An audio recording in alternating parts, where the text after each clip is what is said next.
Un hijo, completamente cegado por el rencor y la amargura que le carcomían el alma, suelta a un toro furioso en contra de su propia madre, una anciana indefensa cuyo único pecado fue amarlo sin condiciones. Él creía que con ese acto de crueldad máxima pondría fin a lo que consideraba la fuente de su mala suerte, a su estorbo. Pero lo que Regino no sabía, lo que su ira no le permitía ver, era que un testigo silencioso, un noble caballo que pastaba libre en los campos cercanos, observaba cada uno de sus crueles movimientos. No era solo un animal, era una presencia, y su intervención divina no solo estaba destinada a detener la inminente tragedia, sino que desataría un milagro sobrecogedor que cambiaría para siempre el destino de la familia y la fe de un pueblo entero. ¿Alguna vez te has preguntado hasta dónde puede llegar la oscuridad en el corazón de una persona? ¿Qué sucede cuando el resentimiento envenena la sangre y transforma el amor filial en un odio asesino? Esta historia te llevará al límite de esa pregunta. Y si te dijera que la fe de una anciana, una fe tan frágil y callada como su propio cuerpo, pero tan poderosa como una montaña, fue capaz de invocar una respuesta del cielo de la forma más humilde e inesperada que puedas imaginar. Prepárate, porque lo que estás a punto de escuchar no es solo un relato de maltrato y sufrimiento, sino un testimonio impactante de cómo la protección divina puede manifestarse a través de las criaturas más nobles, recordándonos que los ángeles a veces no tienen alas, sino 4 patas y un corazón leal. Te ruego que te quedes con nosotros hasta el último segundo de este video. La historia de Consuelo, su hijo Regino, y un caballo llamado Trueno no es una ficción, es un eco de la vida real que te dejará sin aliento y, muy posiblemente, con una nueva perspectiva sobre los milagros que nos rodean, esperando el momento justo para revelarse.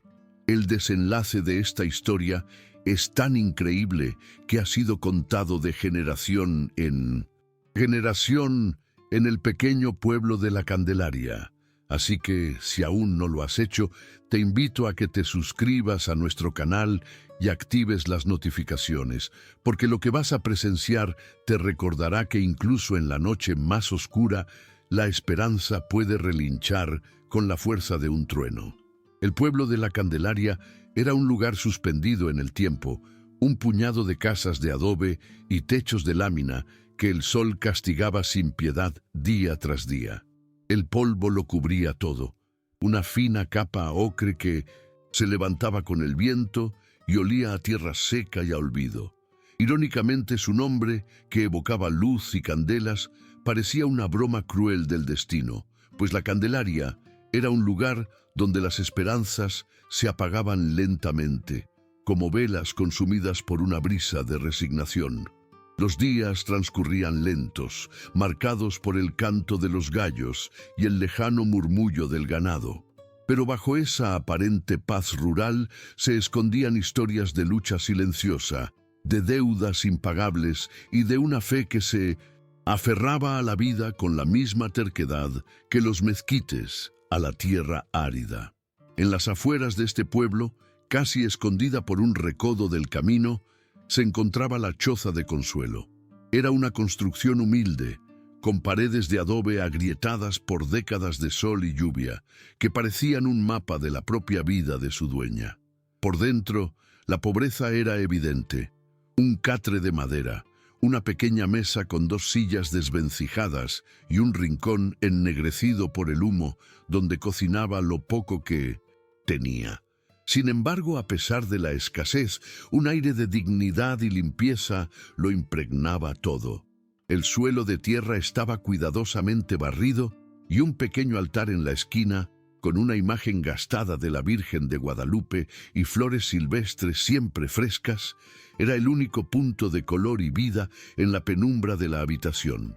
Allí vivía Consuelo, una mujer de 79 años, cuyo cuerpo se había encorvado bajo el peso de una vida de trabajo y pérdidas. Su piel, profundamente surcada por arrugas, era el testimonio de incontables jornadas bajo el sol, y sus manos, nudosas y temblorosas, habían sembrado, cosechado y enterrado a los suyos. Pero eran sus ojos los que contaban la verdadera historia.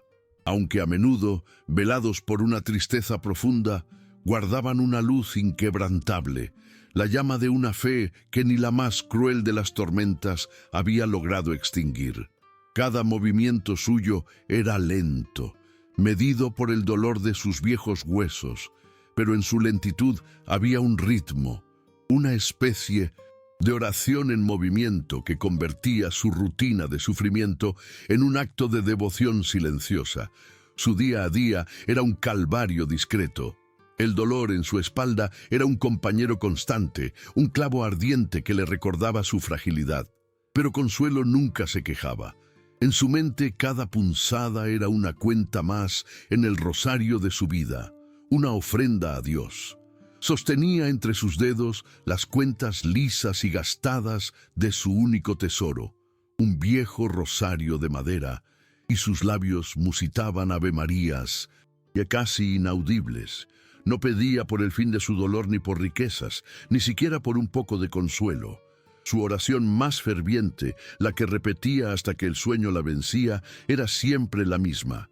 Dios mío, cuida a mi Regino, no lo abandones, toca su corazón y sálvalo de su propia amargura. Y entonces llegaba Regino. Su presencia se anunciaba con el ruido de sus botas pesadas sobre la tierra seca, un sonido que hacía que el ya frágil corazón de Consuelo se encogiera. A sus 48 años, Regino era la imagen misma del resentimiento.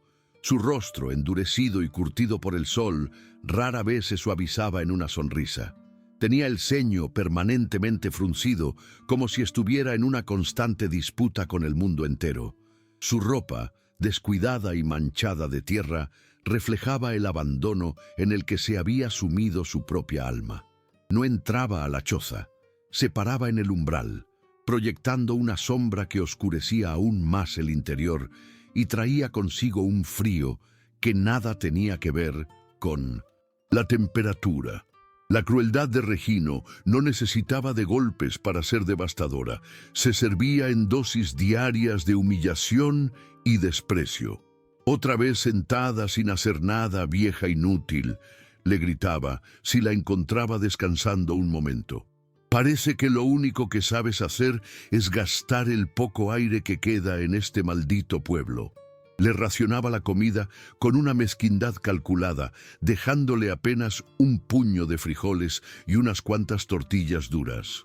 «Esto es más de lo que mereces, Leín», decía, aventando las provisiones sobre la mesa. «Cada bocado que te comes es un peso menos en mi bolsa, un clavo más en mi ataúd. Eres un lastre, madre, un ancla que me hunde cada día un poco más». El narrador omnisciente nos revela que Regino no siempre fue así. Hubo un tiempo en que sus ojos tenían un brillo distinto. Heredó de su padre un pequeño rancho y el sueño de hacerlo prosperar. Pero el cielo le negó la lluvia durante años, y una sequía implacable, como una plaga bíblica, consumió sus pastizales y mató a su ganado uno por uno. Vio cómo el trabajo de su vida y el legado de su padre se convertían en polvo y huesos bajo el sol abrasador. Se sintió maldecido, señalado por un destino cruel e injusto, y esa sensación de fracaso se convirtió en una herida purulenta en su interior, una que nunca cicatrizó y que empezó a infectar todo lo que tocaba. La tragedia no terminó ahí. Incapaz de soportar la miseria y la creciente amargura de su esposo, su mujer lo abandonó, llevándose consigo a sus 2 hijos pequeños, las únicas luces que le quedaban. La soledad que siguió fue un abismo. El silencio de su rancho vacío era un grito constante que le recordaba su fracaso como proveedor, como esposo y como padre. Fue entonces cuando su mente, desesperada por encontrar un culpable, una razón tangible para tanto dolor, comenzó a retorcerse. Necesitaba un rostro al cual dirigir todo su odio, y en su desesperación lo encontró en la figura más cercana y vulnerable que tenía, su propia madre. En su lógica deformada por el dolor, Regino se convenció de que Consuelo era una sal, un amuleto de mala suerte. Empezó a asociar su piadosa devoción no con la fe, sino con una especie de brujería inversa que atraía la desgracia. Cada oración que ella rezaba era, para él, un conjuro que secaba sus tierras. Su presencia en el mundo, creía él, era la razón por la que su esposa lo había dejado. Esta creencia irracional echó raíces profundas en su alma, convirtiéndose en una verdad absoluta que justificaba su crueldad. Maltratarla no era solo un desahogo para su frustración. En su mente enferma era una forma de luchar contra la maldición que, según él, ella representaba. Para asegurarse de que la maldición de su madre no se extendiera, Regino la aisló del mundo. La comunidad, aunque pequeña y unida, aprendió a temer su ira. Magdalena, la vecina más cercana, una mujer de buen corazón que sentía una profunda pena por Consuelo, una tarde se atrevió a llevarle un plato de caldo de pollo caliente. Regino la interceptó en el camino. No le gritó. Su amenaza fue peor. Fue un siseo bajo y venenoso. Usted se vuelve a acercar a mi casa o a mi madre, y le juro por lo más sagrado que no volverá a encontrar a sus chivas en el corral. El miedo funcionó. Nadie más se atrevió a intervenir, dejando a Consuelo completamente sola, prisionera en su propia casa.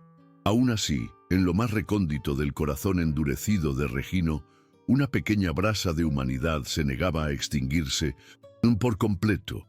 A veces, por la noche, cuando el silencio del campo era absoluto, la imagen de su madre de niño, cantándole una canción de cuna, destellaba en su memoria.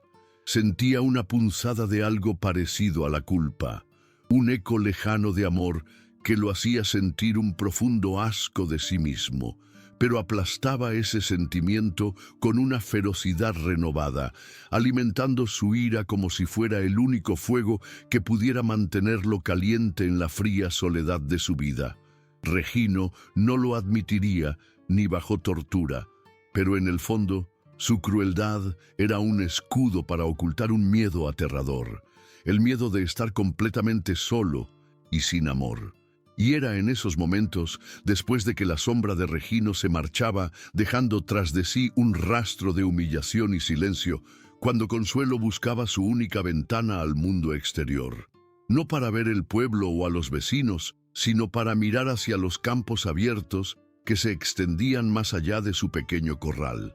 Y allí, casi todos los días, lo veía, a veces como una silueta lejana recortada contra el cielo anaranjado del atardecer, otras veces más cerca, galopando con una libertad que a ella le había sido arrebatada hacía mucho tiempo.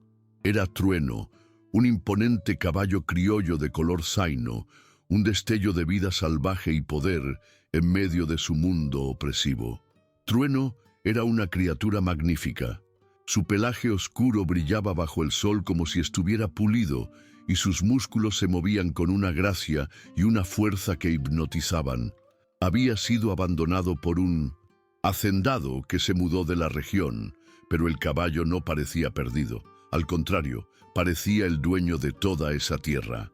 Su porte era noble, su mirada inteligente y profunda. Para los demás, era solo un caballo salvaje más, pero para Consuelo era mucho más.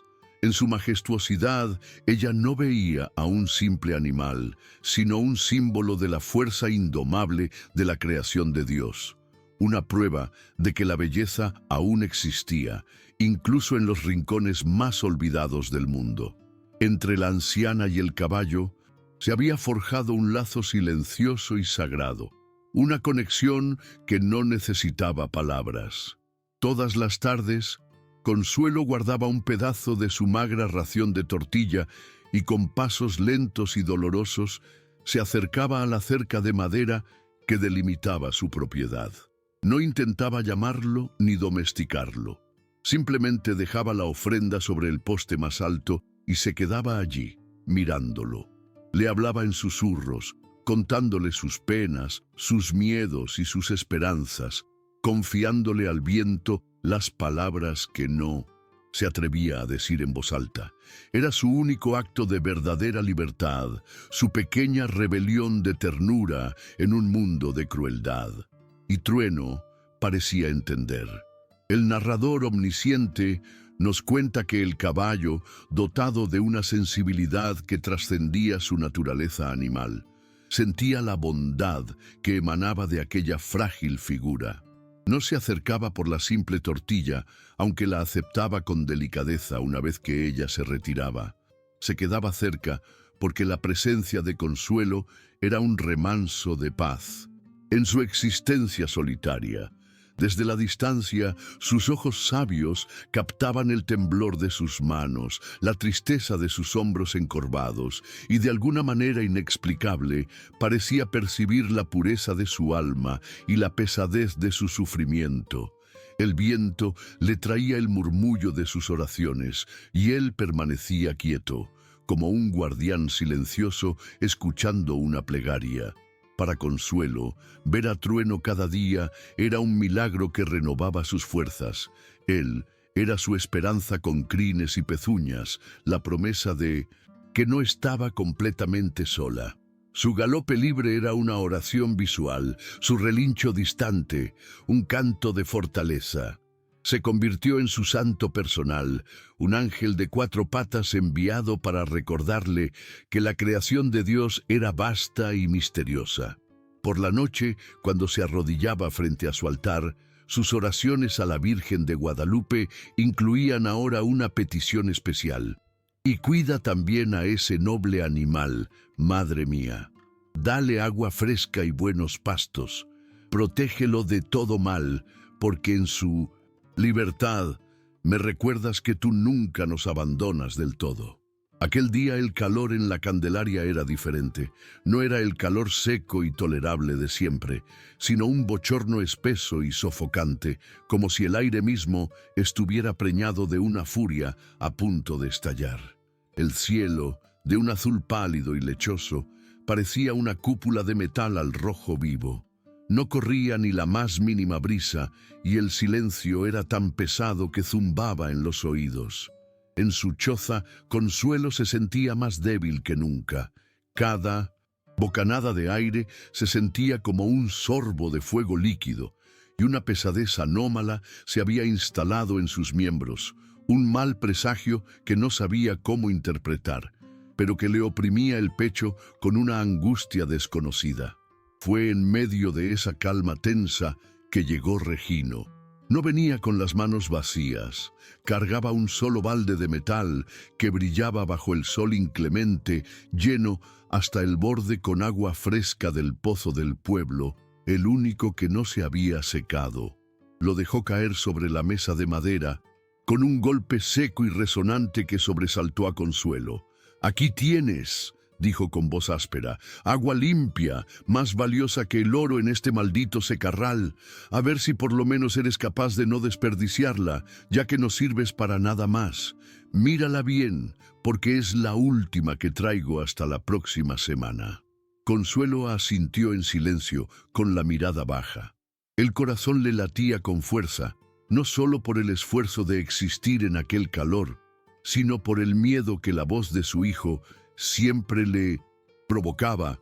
Con una mano temblorosa buscó el pocillo de peltre para servirse un poco de aquel tesoro líquido, pero la debilidad, el miedo y el calor conspiraron en su contra.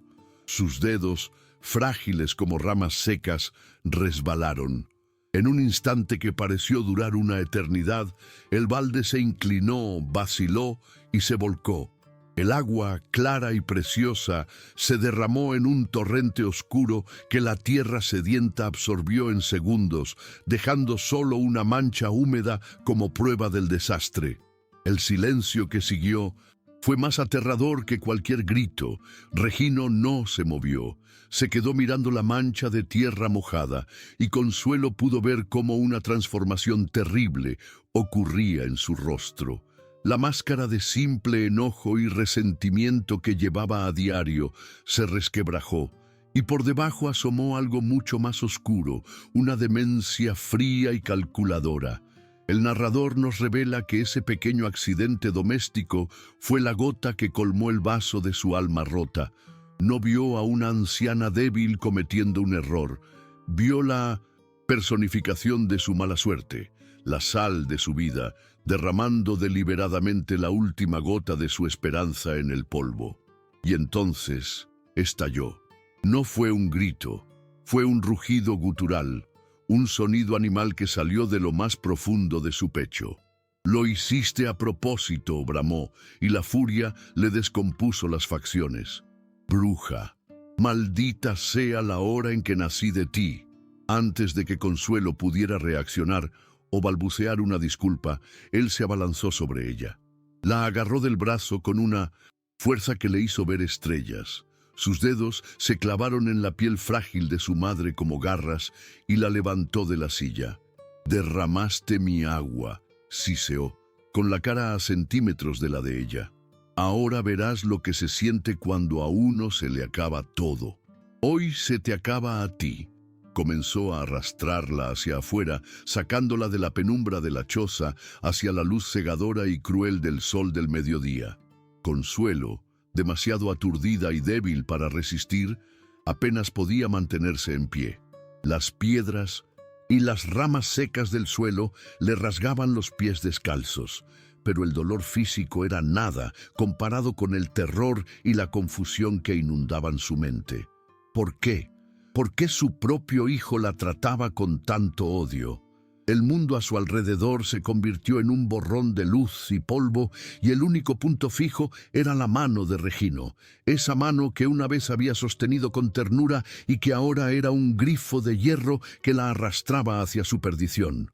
La arrastró hasta el centro del corral, un espacio abierto de tierra apisonada y cercas desvencijadas.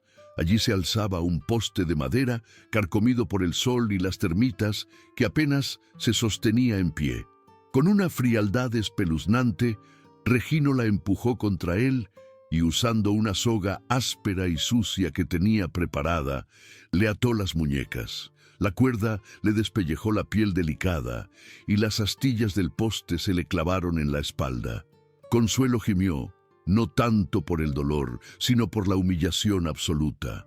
Estaba atada como un animal, expuesta bajo el cielo implacable, a merced de la locura de su único hijo. Una vez que estuvo inmovilizada, Regino se alejó unos pasos, con una sonrisa torcida y macabra en los labios. Señaló con el dedo hacia un pequeño cercado en el extremo del corral, uno que estaba reforzado con maderas más gruesas y alambre. «He estado guardando algo para ti, madre», dijo con una calma que helaba la sangre. «Una medicina para tu maldición. La compré barata a un viejo que ya no la quería. Es vieja, pero todavía tiene mucha fuerza». Dentro del cercado, una forma grande y oscura se movió, resoplando con impaciencia. «Hoy vas a conocer al verdadero toro de Lidia, y él se va a encargar de limpiar mi suerte de una vez por todas». Con pasos deliberados, Regino se dirigió a la puerta del cercado y descorrió el pesado travesaño de madera. La puerta se abrió con un chirrido que fue como una sentencia de muerte. De la sombra emergió una bestia imponente. Era un toro de Lidia viejo, con el lomo lleno de cicatrices de batallas pasadas y los cuernos astillados, pero sus ojos pequeños y rojos ardían con una furia contenida. Parpadeó ante la luz del sol, olfateó el aire y soltó un bufido poderoso, una nube de polvo y vapor que salió de sus fosas nasales. Su presencia llenó el corral de una energía violenta y mortal, una promesa de sangre y destrucción. El toro fijó su mirada en la única figura inmóvil en medio del corral. Vio a Consuelo, atada al poste, un blanco fácil y vulnerable. Bajó la cabeza y comenzó a escarbar la tierra con una de sus pezuñas delanteras. Un ritual de agresión inminente. El polvo se levantaba a su alrededor mientras resoplaba, preparándose para la embestida. Para Regino era la culminación de su plan, la justicia poética que su mente retorcida había concebido.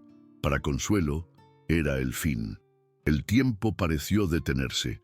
Cada segundo se estiraba en una agonía insoportable, el silencio roto solo por la respiración furiosa de la bestia. En ese instante de terror absoluto, cuando la muerte la miraba directamente a los ojos, Consuelo sintió que toda su fuerza la abandonaba. Vio al toro, vio el odio en el rostro de su hijo y comprendió que no había escapatoria. El miedo era tan grande que la paralizó por completo, pero debajo del miedo, en el último rincón de su alma, la fe que la había sostenido durante toda su vida parpadeó por última vez. No había tiempo para rezar un rosario, no había tiempo para súplicas elaboradas. Solo había tiempo para un último y desesperado clamor que brotó desde lo más profundo de su ser. Cerró los ojos, ignorando a la bestia que se preparaba para matarla. Se aisló del mundo y dirigió su pensamiento final hacia el cielo. No pidió ser salvada, no maldijo a su hijo. Su alma, en el umbral de la muerte, buscó la paz y la absolución. «Dios mío», susurró su corazón, en una oración que solo el viento y el cielo podían oír. «Si esta es tu voluntad, la acepto con todo mi ser. Pero te lo ruego, no me dejes morir sin perdón. Perdónalo a él, Señor, y perdóname a mí». Fue un acto de entrega total. La rendición de un espíritu que, incluso frente a la crueldad más extrema, elegía el amor y el perdón. Y entonces ocurrió. Justo cuando el toro tensaba sus músculos para la embestida final, un sonido nuevo cortó el aire denso y pesado. No era el viento, era un galope, un tamborileo rítmico y poderoso sobre la tierra seca que crecía en intensidad con cada segundo que pasaba. Regino frunció el ceño, confundido, y giró la cabeza en dirección al sonido. El toro también levantó la cabeza, momentáneamente distraído.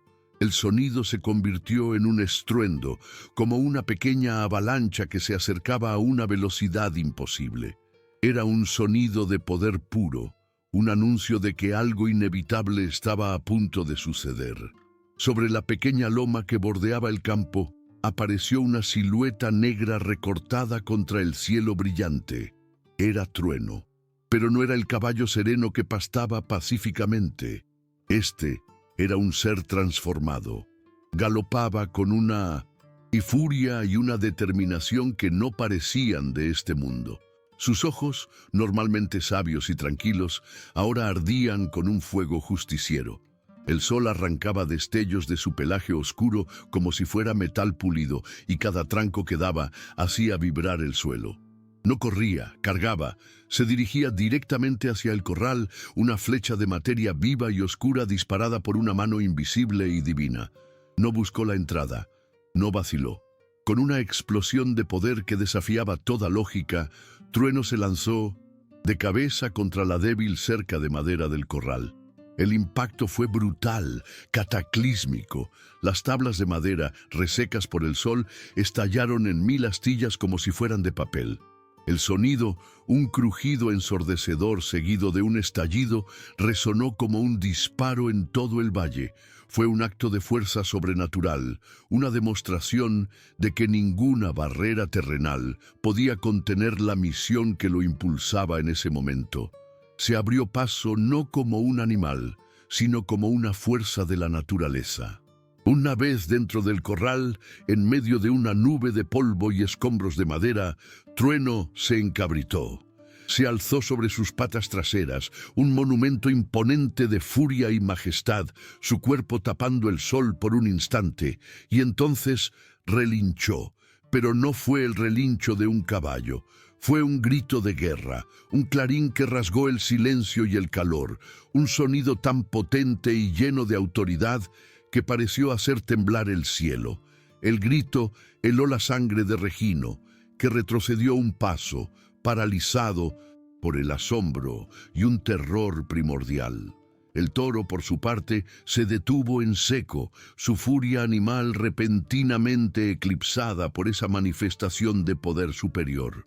Con la misma velocidad con la que había entrado, Trueno aterrizó sobre sus 4 patas y sin un segundo de vacilación cubrió la distancia que lo separaba de Consuelo.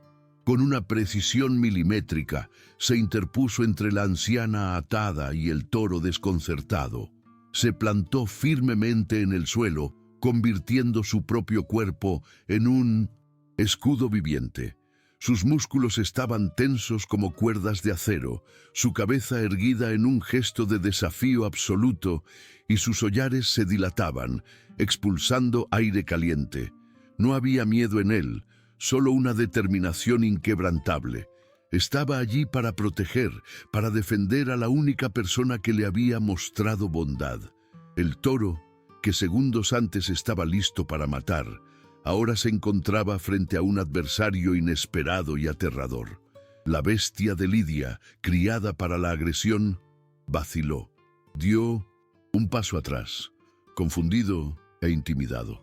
Trueno no se movió, simplemente lo miró fijamente, y en sus ojos no había solo el desafío de un animal defendiendo su territorio. El narrador nos hace ver que en esa mirada había una inteligencia superior, una autoridad justa y divina que el instinto bruto del toro no podía comprender, pero sí temer.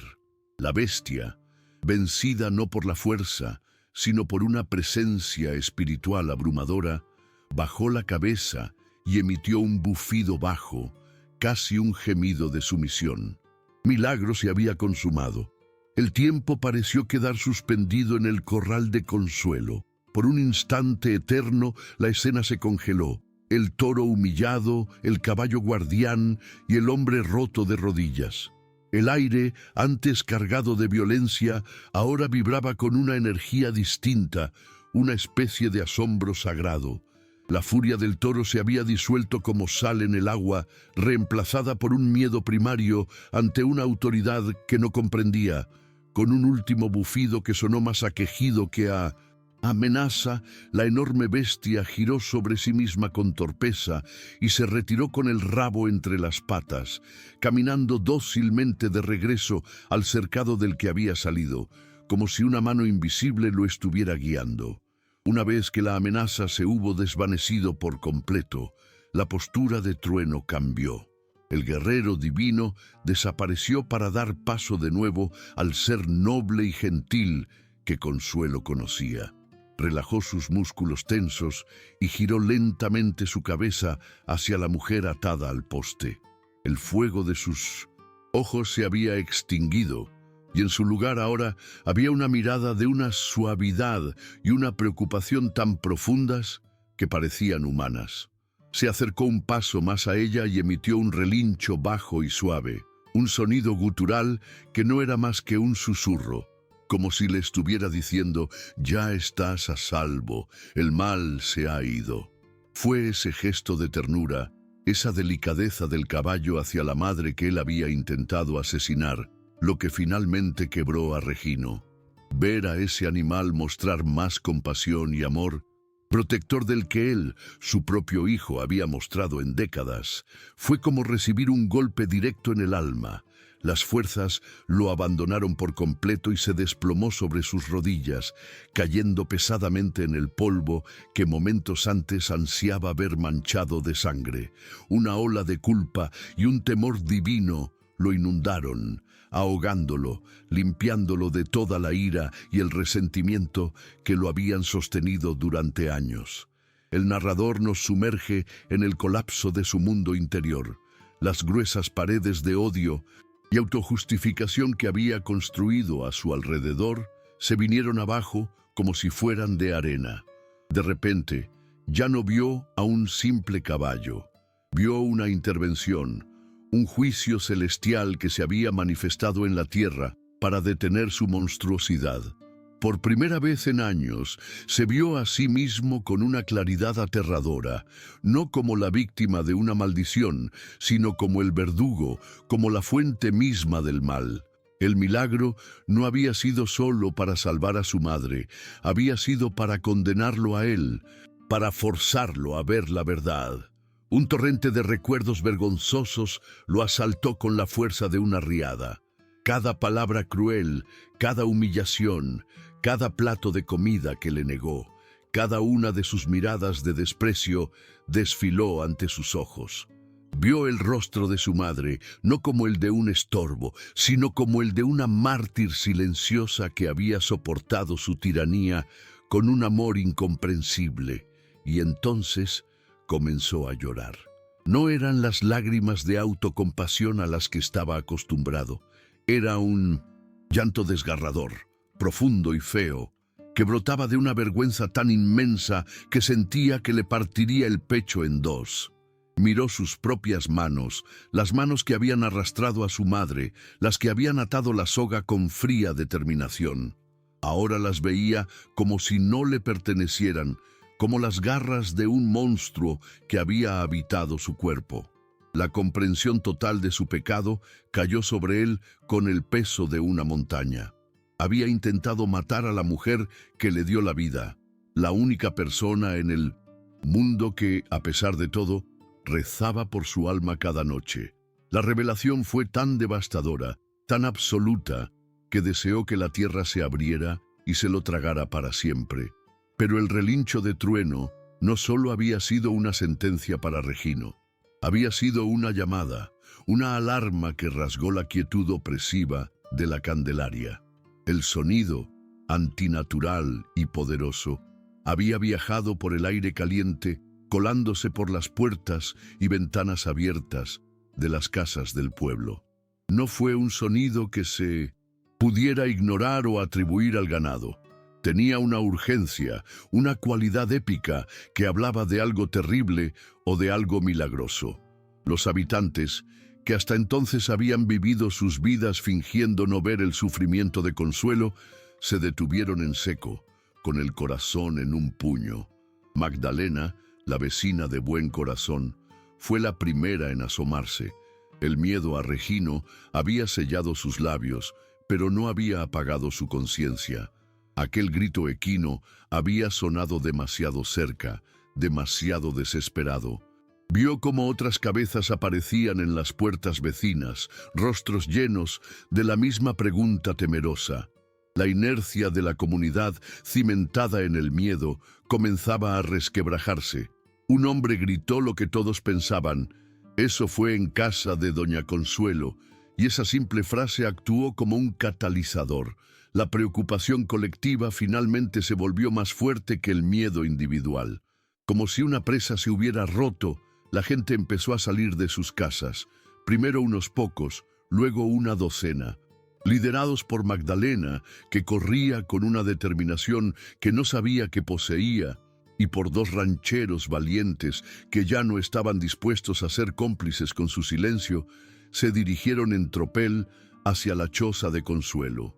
Corrían contra el tiempo, contra la posibilidad de encontrar una tragedia que pesaría sobre sus conciencias para siempre.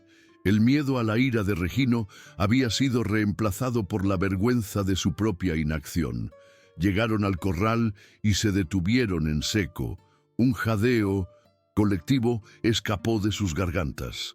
La escena que los recibió era algo que ninguna mente podría haber concebido. Vieron la cerca destrozada, vieron a Regino de rodillas en el centro, sollozando como un niño perdido. Vieron a la frágil Consuelo, todavía atada al poste, con el rostro pálido y los ojos cerrados, y entre ellos, como una estatua viviente de poder y gracia, vieron al imponente caballo zaino, de pie, vigilante, protegiendo a la anciana. La imagen era tan poderosa y extraña que parecía sacada de las páginas de una Biblia antigua. Magdalena fue la primera en romper el hechizo. Con un grito ahogado de horror y piedad, corrió hacia su amiga. «¡Dios santo, Consuelo!», exclamó mientras otras mujeres la seguían. Con manos presurosas pero gentiles, trabajaron para desatar las cuerdas ásperas que aprisionaban las muñecas de la anciana. Le susurraban palabras de consuelo, la cubrían con un rebozo y la abrazaban, tratando de transmitirle con sus gestos todo el arrepentimiento y el cariño que habían reprimido por tanto tiempo. El rescate de Consuelo era también el rescate de su propia humanidad. Mientras tanto, los hombres del pueblo formaron un círculo silencioso alrededor de Regino. No lo tocaron, no le gritaron ni lo amenazaron. Su juicio fue mucho más poderoso. Fue el peso de sus miradas colectivas llenas de un desprecio frío y una decepción insondable. Cada par de ojos era un espejo que le devolvía la imagen de su propia monstruosidad. Su pecado, que había cultivado en la intimidad de su amargura, ahora era un espectáculo público. La vergüenza, que hasta entonces era un asunto privado, se convirtió en una humillación total, presenciada por cada persona a la que tendría que ver la cara por el resto de su vida. Regino ni siquiera intentó levantarse o defenderse. Se quedó allí, arrodillado en el polvo, con la cabeza gacha, recibiendo su condena silenciosa. Aceptó su juicio como un penitente que recibe su merecida sentencia. El hombre duro, el tirano que aterrorizaba a su madre y a sus vecinos, se había desvanecido. En su lugar solo quedaba una cáscara vacía, un hombre despojado de su ira, de su orgullo y de su dignidad. La intervención de Trueno no solo lo había detenido, lo había desenmascarado y aniquilado frente a todo su mundo. Con sumo cuidado, Magdalena y las otras mujeres ayudaron a Consuelo a ponerse en pie. Sus piernas temblaban demasiado para sostenerla, así que la llevaron en brazos, alejándola de aquel escenario de horror y milagro. La condujeron lentamente hacia la casa de Magdalena, un refugio seguro donde podría descansar y recuperarse del trauma. Antes de cruzar el umbral, Consuelo giró la cabeza y miró hacia atrás. Su mirada no se posó en el caballo que la había salvado, sino en la figura rota y patética de su hijo, arrodillado en la soledad de su vergüenza. En sus ojos no había odio, solo un abismo de tristeza. Alguien, con la mente más clara, había corrido hasta el pequeño edificio municipal en busca de la autoridad. Al poco tiempo, una camioneta vieja y polvorienta de la policía rural llegó, levantando una nube de polvo. Los oficiales escucharon los testimonios de los vecinos, observaron la cuerda, el poste, la cerca rota y al hombre que seguía en el suelo. Sin necesidad de mucha investigación, levantaron a un Regino completamente dócil, le pusieron las esposas y lo subieron a la parte trasera de la camioneta. La justicia, aunque tardía, finalmente había llegado a la Candelaria. Días después, cuando Consuelo ya había recuperado algo de su fuerza física, alojada y cuidada en casa de Magdalena como una reina, hizo una petición que sorprendió a todos. Quería ver a Regino. Quería hablar con él antes de que se lo llevaran a la cárcel de la ciudad. A regañadientes, la autoridad local accedió. El encuentro se organizó en la pequeña sala de Magdalena, un espacio tenso y cargado de expectación. Regino entró, escoltado, con la mirada clavada en el suelo. La dureza de su rostro se había disuelto, dejando tras de sí una expresión de vacío y una vergüenza tan profunda que parecía haberle envejecido 10 años. Él esperaba gritos, maldiciones, el justo repudio de la mujer a la que había intentado matar. Se preparó para recibir el odio que tan abundantemente merecía, pero cuando Consuelo habló, su voz era un susurro frágil, pero firme. Se sentó en su silla, lo miró directamente y en sus ojos no había ni una chispa de ira, solo una compasión que partía el alma. «Yo te perdono, hijo mío», dijo, y las palabras flotaron en el aire, cargadas con el peso de un amor incondicional. «No te perdono porque no me haya dolido hasta el alma. Te perdono porque ese odio te estaba matando a ti mucho más de lo que jamás podría matarme a mí». Aquellas palabras de perdón fueron el golpe de gracia. Para Regino fue más devastador que cualquier castigo. El perdón era una gracia que no merecía, un regalo que lo quemaba por dentro con una luz purificadora. La última defensa de su corazón roto se hizo añicos. Levantó la vista por primera vez y miró a su madre, y las lágrimas que había estado conteniendo brotaron sin control. Su cuerpo se sacudió con sollozos y con la voz quebrada logró articular las únicas dos palabras que importaban, las primeras de su nueva vida. Perdóname, madre. No era una petición, era una súplica. La justicia siguió su curso. Regino fue llevado a prisión para pagar por su crimen ante la ley de los hombres. Pero el perdón de su madre había cambiado la naturaleza de su castigo. Ya no era solo una condena, era un camino hacia la expiación. El narrador nos explica que entre los muros de su celda, Regino comenzaría el largo y doloroso proceso de enfrentarse a sus demonios, no por obligación, sino por el deseo genuino de llegar a ser, algún día, un hombre digno de aquel perdón inmerecido. Mientras tanto, la comunidad, ahora unida por la vergüenza y el milagro, juró cuidar de Consuelo, asegurándose de que nunca más volviera a conocer la soledad o el miedo. Los años que siguieron al milagro del corral transformaron a la Candelaria de maneras profundas y perdurables. Para Consuelo, la vida floreció de nuevo en un otoño sereno y apacible. La comunidad, movida por un profundo sentimiento de culpa colectiva y una gratitud recién descubierta, se unió para construirle una nueva casa. No era grande ni lujosa, pero era sólida, luminosa y estaba llena del murmullo constante de la compañía.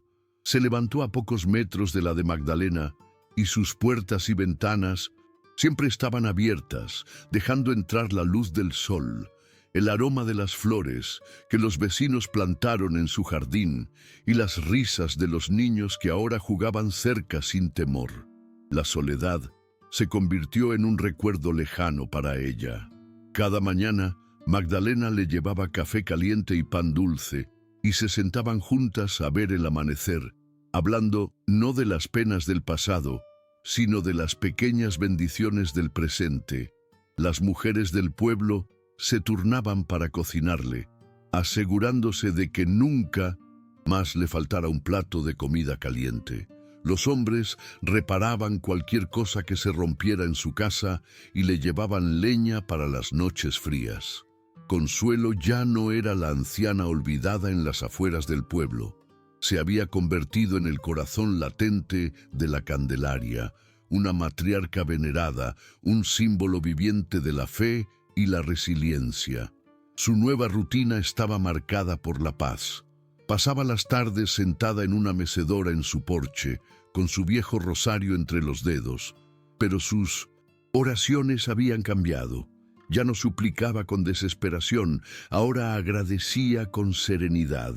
Agradecía por la bondad de sus vecinos, por el calor del sol, por el canto de los pájaros y sobre todo por la segunda oportunidad que se le había dado, no solo a ella, sino también a su hijo. Su rostro, aunque todavía marcado por las arrugas del tiempo, perdió el velo de tristeza perpetua y se iluminó con una paz que irradiaba a todos los que la rodeaban. En la paz de sus últimos años, Consuelo se convirtió en la contadora de historias, en la guardiana de la memoria del milagro. Los niños se sentaban a sus pies, con los ojos muy abiertos, y le pedían que contara una y otra vez la historia del caballo que vino del cielo. Ella la contaba con una sencillez conmovedora, sin adornos ni exageraciones, porque la verdad era lo suficientemente poderosa. Les enseñaba que la fe no era pedir cosas, sino confiar en el plan de Dios, y que el perdón era la medicina más poderosa para las heridas del alma. Así, su dolor se transformó en sabiduría y su sufrimiento en una lección de amor para las nuevas generaciones.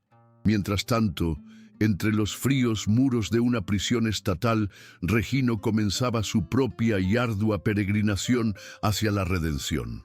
Los primeros meses fueron un infierno de silencio y autoaborrecimiento. Rechazaba la comida y apenas hablaba, atormentado día y noche por la imagen de su madre atada al poste y la mirada justiciera de Trueno.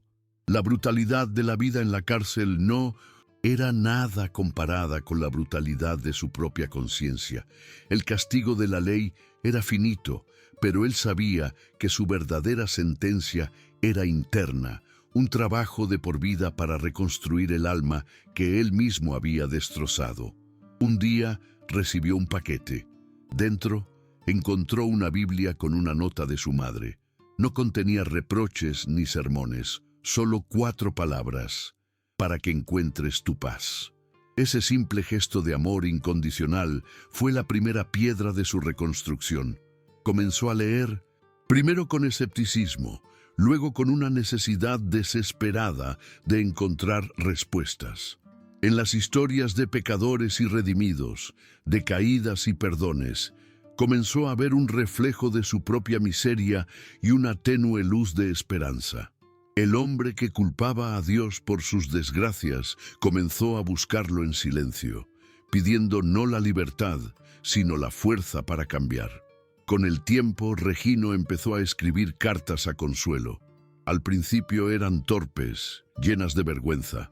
Le contaba cosas triviales: el trabajo que hacía en el taller de la prisión, el color del cielo a través de los barrotes. No se atrevía a pedir perdón de nuevo, sentía que no tenía el derecho. Pero cada carta era un puente que intentaba reconstruir sobre el abismo que había creado. Consuelo le respondía siempre, contándole sobre el pueblo, sobre Magdalena, sobre el caballo. Sus cartas eran el único vínculo de Regino con el mundo que había perdido, y la prueba de que el amor de su madre era más fuerte que los muros de la prisión y los de su propio corazón. Su transformación se hizo evidente para los demás. El hombre amargado y violento se convirtió en un preso callado, trabajador y extrañamente pacífico. Compartía su comida con los más débiles, mediaba en disputas y se ganó el respeto de guardias y reclusos por su sobria dignidad. Estaba pagando su deuda con la sociedad, pero más importante aún, estaba forjando un nuevo carácter en el fuego del arrepentimiento. El narrador nos revela que su mayor anhelo no era salir de la cárcel, sino vivir lo suficiente para volver a la Candelaria y, si se le permitía, cuidar el jardín de su madre, un simple acto de servicio para honrar la vida que casi le arrebata. Y Trueno, el héroe inesperado, se convirtió en una leyenda viviente. El pueblo lo adoptó como propio. Ya no era un caballo salvaje y anónimo, era Trueno, el guardián enviado. La gente le construyó un abrevadero especial junto al pozo y se aseguraba de que siempre tuviera el mejor pasto. Dejó de ser un animal para convertirse en una institución, un símbolo sagrado de la protección divina. Se movía libremente por el pueblo, con una majestuosidad tranquila, y su presencia era considerada una bendición.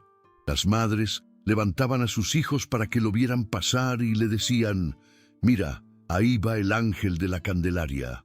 El lazo entre el caballo y la anciana se hizo aún más profundo. Trueno parecía saber instintivamente dónde vivía Consuelo ahora. Casi todas las tardes se acercaba a su porche y apoyaba su gran cabeza en el alféizar de la ventana, esperando su caricia.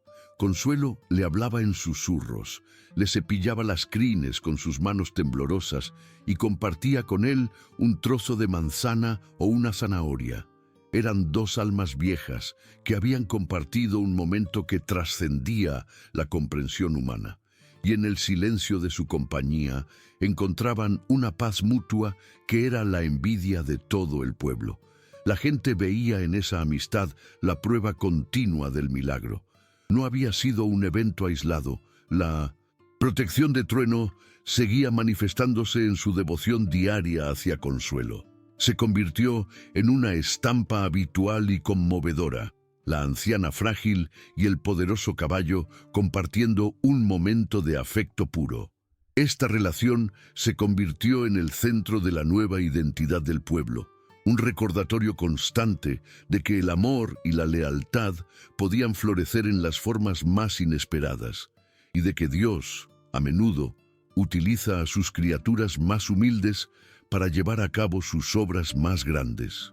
El caballo no era solo un guardián para Consuelo, sino para todo el pueblo.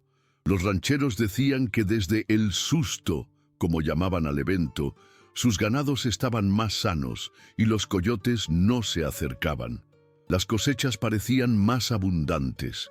Probablemente eran coincidencias, pero la gente de la Candelaria prefería creer que la presencia bendita de Trueno extendía un manto de protección sobre todo el valle. Se convirtió en su talismán, en su santo patrón con crines y pezuñas, y nadie en el pueblo volvía a sentirse olvidado o desamparado. Pronto, la necesidad de conmemorar el evento de una manera más formal se hizo ineludible. El padre Damián, el viejo párroco del pueblo vecino que visitaba la Candelaria una vez al mes, escuchó la historia de boca de docenas de testigos. Al principio escéptico, quedó convencido no solo por la unanimidad de los relatos, sino por el cambio palpable en la fe y el espíritu de la gente. En su siguiente sermón, con la voz temblorosa por la emoción, declaró que el pueblo había sido testigo de un acto de intervención divina y que era su deber sagrado honrarlo y recordarlo para siempre. Y así, con el impulso del sacerdote y el trabajo de toda la comunidad, comenzaron a construir una pequeña capilla en el lugar exacto del milagro. No usaron ladrillos nuevos ni materiales caros. La construyeron con las mismas piedras del campo y el adobe de su tierra. Cada hombre, mujer y niño de la Candelaria contribuyó, poniendo su sudor y su fe en cada centímetro de la construcción. El poste al que Consuelo fue atada no fue retirado, fue lijado, barnizado y colocado en el centro de la capilla, convirtiéndose en el altar, un símbolo de sufrimiento transformado en redención. Dentro de la capilla, en la pared principal, colocaron una placa de bronce que un herrero de la ciudad hizo como ofrenda. Las palabras grabadas en ella fueron elegidas por la propia Consuelo y el padre Damián y resumían la esencia de todo lo ocurrido. La placa decía, con letras sencillas y claras: aquí, Dios nos recordó que el amor protege a través de la nobleza de un caballo, en honor a Consuelo, cuya fe nunca flaqueó, y a Trueno, el guardián enviado. La capillita se convirtió en un lugar de peregrinación, un faro de esperanza para la gente de toda la comarca. El milagro no solo transformó a la familia, sino que sanó el alma del pueblo entero. La Candelaria, que antes era un lugar de apatía y miedo silencioso, se convirtió en una comunidad vibrante y unida. La experiencia compartida, el haber sido testigos juntos de algo tan terrible y tan maravilloso, los unió con un lazo indestructible. La gente empezó a cuidarse más los unos a los otros, a compartir lo poco que tenían, a estar atentos al sufrimiento ajeno. La lección había sido dura, pero clara. La indiferencia era también una forma de crueldad, y la comunidad tenía la responsabilidad de ser guardiana de sus miembros más frágiles.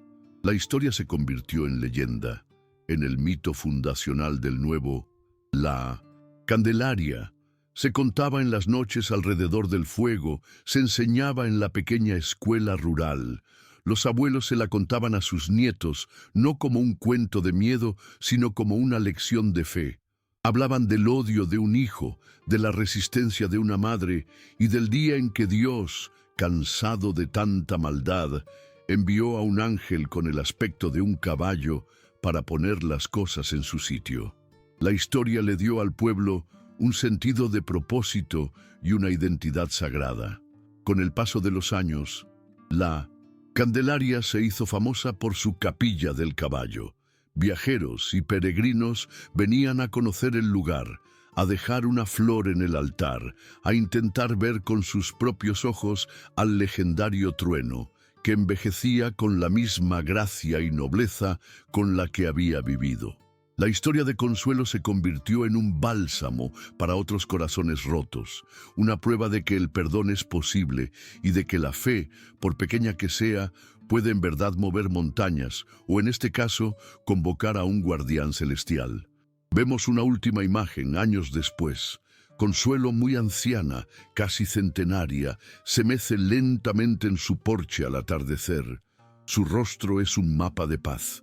A su lado, con la cabeza apoyada en su regazo, descansa un viejo caballo zaino, cuyas crines ahora son grises y cuyos movimientos son lentos.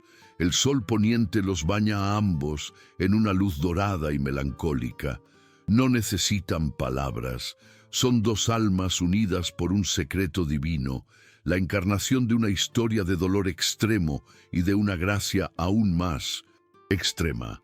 Son el legado viviente de un día en que el cielo bajó a la tierra. La historia de Consuelo, Regino y Trueno ha llegado a su fin aquí en la tierra, pero su eco resuena hasta nuestros días, planteando preguntas que nos tocan a todos. Nos obliga a preguntarnos sobre la naturaleza del mal y la resistencia del bien. ¿Cuántas veces la amargura nos ha cegado, impidiéndonos ver el daño que causamos a quienes más nos aman? ¿Y cuántas veces hemos ignorado el sufrimiento ajeno, excusándonos en el miedo o la indiferencia? La vida de esta familia nos sirve de espejo para nuestras propias batallas internas entre la oscuridad y la luz. Quizás en tu vida no aparezca un caballo majestuoso para derribar las cercas de tus problemas.